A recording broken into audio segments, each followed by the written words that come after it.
Justement,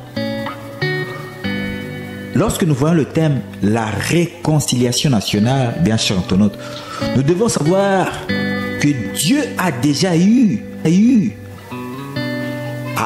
inspiré ses serviteurs afin de donner ce message de la réconciliation nationale.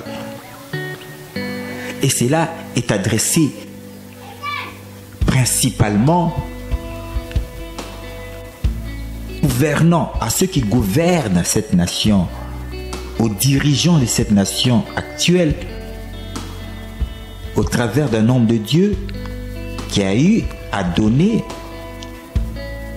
ce message de la réconciliation nationale avec la complicité de ma réalisatrice, la sœur Aïcha Milolo Saïdi. Suivons alors ce passage.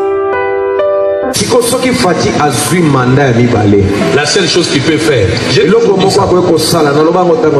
ne réussit pas la réconciliation nationale, il aura le deuxième mandat, mais il ne finira pas, il mourra. S'il n'amène pas le peuple à la réconciliation, la réconciliation nationale est l'autel du pays. Il a dévié le pays entre les mains de Dieu. Et le pays ici n'a pas d'autel. Quand vous lisez la Bible, aucun roi qui a confié le pays entre les mains de Dieu a marqué de bâtir l'autel pour la nation. Et ça, je regrette les pasteurs. Je parle, ils ne les écoutent pas. Mais à partir du mois de janvier, je vais commencer à le dire à la télé. Je vais dire ça moi. Pati va prendre le deuxième mandat. Mais s'il ne travaille pas à la réconciliation nationale, il va mourir. Ça ne viendra pas des hommes. C'est là Dieu qui va l'écarter. Parce que c'est tenu devant Dieu comme un serviteur. Et notre Dieu, c'est un Dieu d'unité.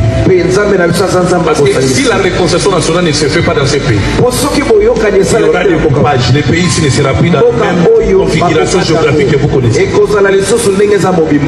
Ça n'aura pas lieu. C'est pourquoi il faut prier pour lui. D'ailleurs, de tous les candidats, il est le seul qui a un langage pacificateur.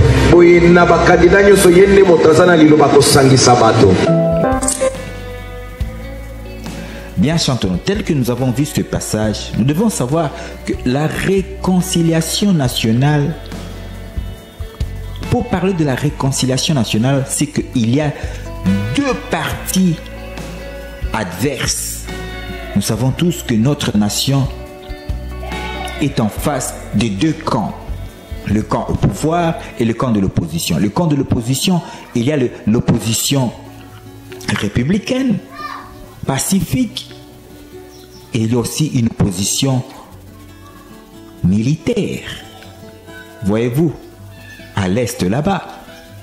Et de tout cela, quelle est la cause de cette grogne sociale, militaire? Voyez-vous, quelle est la cause de tout cela? Permettez-moi bien chantonnote, comme il est dit dans le livre de Galates, il est dit: suis-je devenu votre ennemi en vous disant la vérité? Laissez-moi bien chantonnote parler avec la vérité. Voyez-vous, dire la vérité, car la parole de Dieu est la vérité. Nous devons avoir le courage de dire la vérité, car la cause, pour ressortir la cause, il faut être impartial. Jadis, bien chantonnote, toujours dans nos émissions, nous avons eu plus de 3 ans passés à donner ce message au travers de nos émissions.